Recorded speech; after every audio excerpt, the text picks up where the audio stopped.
अपने से जोड़ने की कला सिखाने के लिए कितनी मेहनत कर रहे हैं,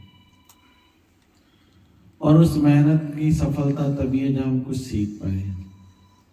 एक कदम बढ़ाओ वो 10 कदम बढ़ेगा। कितनी बार हम सुनते हैं परमात्मा को पाना है, पाना है, पाना है, ये बात करते हैं, मुक्ति होना है, ये बात करते करते करते इतना जीवन बीत गया, इतने सत्संग बीत गए। अभी किस स्तर पर है, अपने आप को थोड़ा पहचान लें। जैसे परीक्षा का परिणाम आता है तो इसमें प्राप्तांक लिखे होते हैं, पूर्णांक और प्राप्तांक लिखे होते हैं। जो पूर्णांक होते हैं वो 100 होते हैं, जो प्राप्तांक होते हैं किसी के अलग अलग होते हैं। परीक्षा 3-4 बार आती है वार्षिक परीक्षा के पहले, उसमें बार बार जो टीचर रहता है बताता है कि अभी इतनी मेहनत और करनी है आपको, अभी इतनी मेहनत और करनी है। जो ज्यादा मेहनत करके ज्यादा पाता है वो बोलता है बहुत अच्छा, गुड, उसके बाद लिखते हैं वेरी गुड, उसके बाद एक्सीलेंट, ऐसे आते हैं। और जिसको सबसे ज्यादा नंबर मिलते हैं वो कहता है बस भगवान से बिल्कुल पास होने वाला है। और एक बार ऐसा आता है जब प्रमाण पत्र में बहुत अच्छे नंबर आते हैं तो मिठाइयाँ बांटी जाती है। यही हमारे जीवन की है कि हमें कितने अंक मिल रहे हैं, ये हमें गुरु सिखा रहे हैं, ये हमें संत सिखा रहे हैं कि अभी कितने अंक मिल चुके हैं और कितने चाहिए। क्योंकि उसकी तो एक लिमिट होती है कि 10 महीने के बाद परीक्षा होनी है और 10 महीने के बाद होनी, इतना समय बीच में। लेकिन इस परीक्षा का तो कोई समय भी निश्चित है कि हमारा आखिरी कब होना है। इसलिए महापुरुषों ने कहा कि सीखने का कब कौन सा समय है, बोला कि सीखने के लिए अंतिम श्वास तक सीख सकते हो। और जाने की बात जब करते हैं तो लोगों को डर लगने लगता है कि कब हम जाएंगे, पता नहीं, पता नहीं, पता नहीं।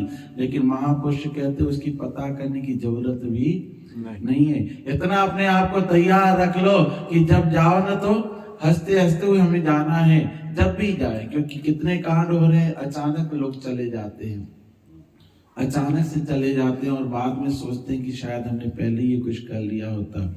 ये सब चीजें इसलिए है कि जब सोच बदलती है ना तो अपने कार्य बदलना शुरू हो जाते हैं। जब तक सोच नहीं बदलते कोई कार्य बदलने के लिए तैयार नहीं।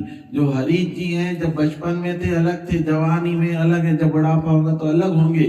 क्यों? क्योंकि सोच बदलती जाती है। जब बच्चे थे तो खिलौने अच्छे लगते, जब जवानी थे तो पैसा, और जब बुढ़ापा आता है तो शरीर का स्वास्थ्य, अपनों को ढूंढना, बार बार बदलते। लेकिन एक सोच जरूर रखें कि जब भी जाएं तो हंसते हुए जाएं। और उसके लिए एक ही बात गुरुजी समझाते हैं कि जीते जी अपने आप को बदल लो, संभालो। अभी संभलोगे तो कब संभलोगे। इसलिए आज का पावन दिन 11 जनवरी 11/1 यानी कि फिर वही मिलने वाली कहानी है।